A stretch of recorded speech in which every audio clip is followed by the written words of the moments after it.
BBC Arabic television. I wonder, Dr. Qadri, for a long time the Islamic extremism has been attached to violence, but your idea this afternoon about the non-violent extremism, don't you think that will make most of the Western people being suspicious for any other Muslims that they may be extremists but they are not violent? I think this idea could be harmful for the Muslim image around the world. What do you think about that? I don't think there would be any harm in this idea, since they are not violent and they are non-violent extremists. The only thing when I have declared that this is like an infection, and you never do any surgery on infection, you just treat it with medication.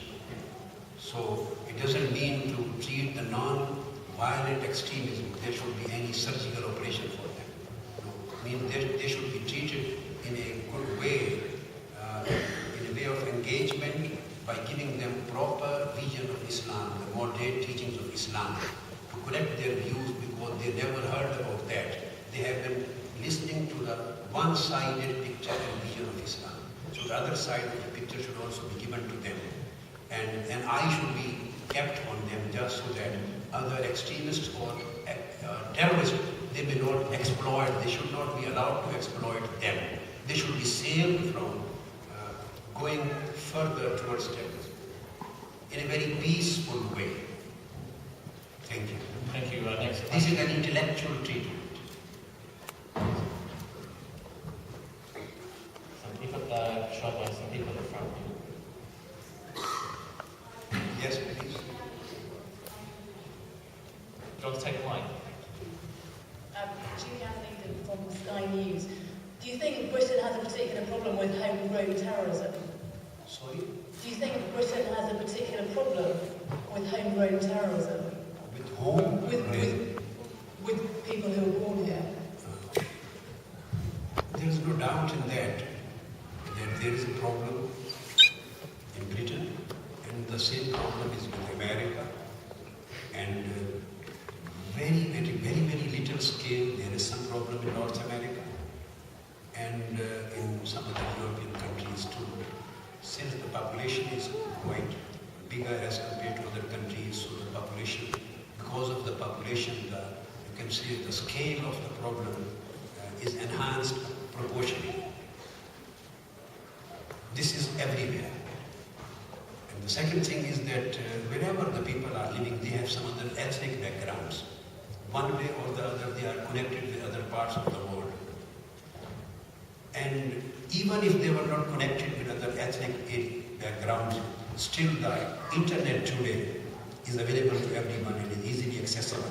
So everybody gets this kind of teaching. So problem is there, but the treatment should also be home. Treatment should also be a local treatment.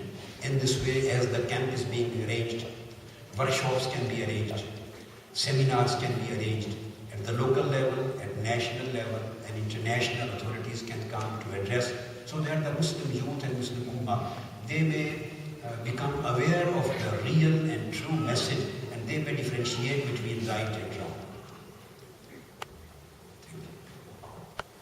Just to follow on from that, there are going to be local projects, inshallah, that we're going to be starting or are underway, but next year we plan to... Let them ask questions. There's no shortage of time. No shortage of time for me. Let them ask. Okay, next question, please. Satnam Rana from BBC Midlands Today. How do you set about targeting the young people who do become radicalised, who are very much disparate and separated from our community meetings, like mosque meetings and community meetings? So how do you really reach those young people who are on the peripheries of the community, whether that be the Islamic community or the wider Western community? Sorry, can you repeat it again?